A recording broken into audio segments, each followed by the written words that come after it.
Madam, ಈಗ sudden ಆಗಿ shock ಆಗ್ತಾ ನಿಮ್ಗೆ ಕೊನೆ ಕ್ಷಣದಲ್ಲಿ ಪಟ್ಟಿಯಲ್ಲಿತ್ತು, ಮತ್ತೆ ಏನಾಯ್ತು ಆಕ್ಚುಲಿ ಅಂತ? ಹೈಕಮಾಂಡ್ ನನ್ನನ್ನು ಗುರುತಿಸಿ ಏನು AICC ಪಟ್ಟಿನಲ್ಲಿ ಬಂದಿದೆ ಅದನ್ನು ನನ್ನನ್ನು ಗುರುತು ಮಾಡಿದ್ದಾರೆ.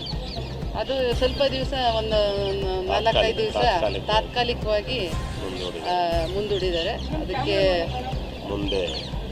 ಮುಂದೆ ದಿನಗಳಲ್ಲಿ ಒಂದನ್ನು ಹೈಕಮಾಂಡ್ ಅದನ್ನು ನಮ್ಮನ್ನು ಕನ್ಸಿಡರ್ ಮಾಡುತ್ತೆ.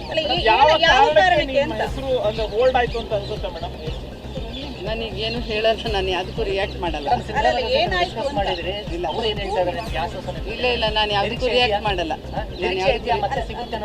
ಸಿಗುತ್ತೆ ಅನ್ನೋ ನಿರೀಕ್ಷೆ ಇದೆ, ಸಿಗುತ್ತೆ ಅಂತ ನಿರೀಕ್ಷೆ ಇದೆ. ಖಂಡಿತ ಸಿಗುತ್ತೆ ಅನ್ನೋ ನಿರೀಕ್ಷೆ ಇದೆ. ಅದ್ರ ಬಗ್ಗೆ ನಾನು ಯಾವುದೂ ರಿಯಾಕ್ಟ್ ಮಾಡಲ್ಲ.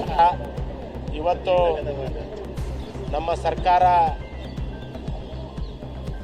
ಏನು ಸನ್ಮಾನ್ಯ ನಿಕಟಪೂರ್ವ ಮುಖ್ಯಮಂತ್ರಿ ಸಿದ್ದರಾಮಯ್ಯನವರ ನಂತರ ಇವತ್ತು ಮುಖ್ಯಮಂತ್ರಿಗಳಾಗಿರ್ತಕ್ಕಂಥ DK ಶಿವಕುಮಾರ್ ಅವರ ಸಂಪುಟ ವಿಸ್ತರಣೆ ಆಗಿದ್ದು, ಸಂಪುಟ ವಿಸ್ತರಣೆಯಲ್ಲಿ ನಮ್ಮ ಚಿಕ್ಕಮಗಳೂರು ಜಿಲ್ಲೆ 5ಕ್ಕೆ 5 ಕಾಂಗ್ರೆಸ್ ಶಾಸಕರು ನಾನು ಸೇರಿ ಗೆದ್ದಿದ್ದು.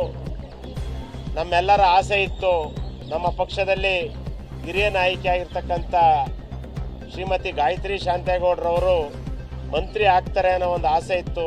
ಮೊನ್ನೆ ತಾನೇ ಕೋರ್ಟ್ ಆದೇಶದಲ್ಲಿ ಅವರು 9 ಮತಗಳ ಅಂತರದಿಂದ ಜಯಶೀಲರಾಗಿದ್ದರು. ಇವತ್ತು ಹೈಕಮಾಂಡು ಸಹ ಪತ್ರಿಕೆಯಲ್ಲಿ ಮತ್ತು ಟಿವಿನಲ್ಲಿ ಮತ್ತು ಪತ್ರದಲ್ಲೂ ಅವರ ಹೆಸರನ್ನ ನೋಂದಾಯಿಸಿತ್ತು. 20 ಸಂಖ್ಯೆಯಲ್ಲಿ ಅವರ ಹೆಸರಿತ್ತು.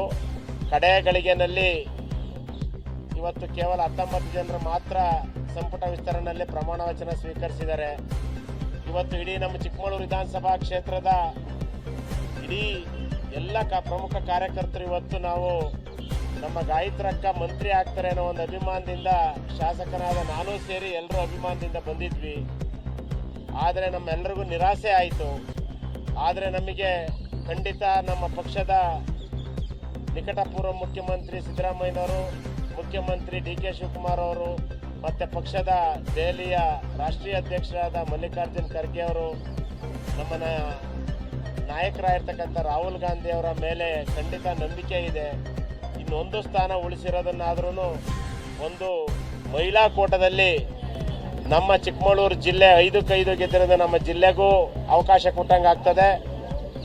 ಅದರ ಜೊತೆ ಮಹಿಳಾ ಕೋಟದಲ್ಲಿ ಕೊಟ್ಟಿದ್ದರಿಂದ ನಮ್ಮ 5 ಜನ ಶಾಸಕರನ್ನ ಗೆದ್ದಂಥ ಜಿಲ್ಲೆಗೆ ಪ್ರಾತಿನಿಧ್ಯ ಕೊಟ್ಟಂತಾಗ್ತದೆ ಅನ್ನೋ ಒಂದು ಕಳಕಳೆಯ ಮನವಿಯನ್ನು ನಮ್ಮೆಲ್ಲ ಕ್ಷೇತ್ರದ ಮತ್ತು ಇಡೀ ಜಿಲ್ಲೆಯ ಎಲ್ಲ ಜನರ ಪರವಾಗಿ ಮಾನ್ಯ ಮುಖ್ಯಮಂತ್ರಿಗಳಿಗೆ, ನಿಕಟಪೂರ್ವ ಮುಖ್ಯಮಂತ್ರಿಗಳಿಗೆ, ನಮ್ಮ ಪಕ್ಷದ ಹೈಕಮಾಂಡ್ಗೆ ನಾವು ಮನವಿನ ಮಾಡಿದ್ದೇವೆ. ಅವರು ನಮಗೆ ಭಾಳ ಪೂರಕವಾಗಿ ಸ್ಪಂದಿಸಿದ್ದಾರೆ. ನಮ್ಮ ಆಸೆ ನಮಗಿನ್ನೂ ಗೊತ್ತಿಲ್ಲ. ಅದು ನಮ್ಮ ಹೈಕಮಾಂಡು ಯಾಕೆ ಕೊನೆ ಗಳಿಗೆಯಲ್ಲಿ ತಪ್ಪಿಸಿದ್ರು ಅಂತ ಖಂಡಿತ ನಮಗೆ ಗೊತ್ತಿಲ್ಲ. ಮುಂದೆ ಏನಾದ್ರು ಗೊತ್ತಾಗ್ಬೋದು. ಆದರೆ ನಮಗೊಂದು ಅಪಾರ ನಂಬಿಕೆ ಇದೆ. ನಮ್ಮ 2ನೇ ಬಾರಿ ವಿಧಾನ ಪರಿಷತ್ ಸದಸ್ಯರಾಗಿರುವ ಗಾಯತ್ರಿ ಶಾಂತೇಗೌಡರವರು ನಮಗೆಲ್ಲರಿಗೂ ಒಂಥರ ಅಕ್ಕನ ರೀತಿಯಲ್ಲಿ ನಮ್ಮ ಪಕ್ಷದ ಗೆಲುವಿನಲ್ಲಿ 5ಕ್ಕೆ 5 ಗೆಲುವಿನಲ್ಲಿ ಅವರು ಪಾತ್ರ ವಹಿಸಿದರು.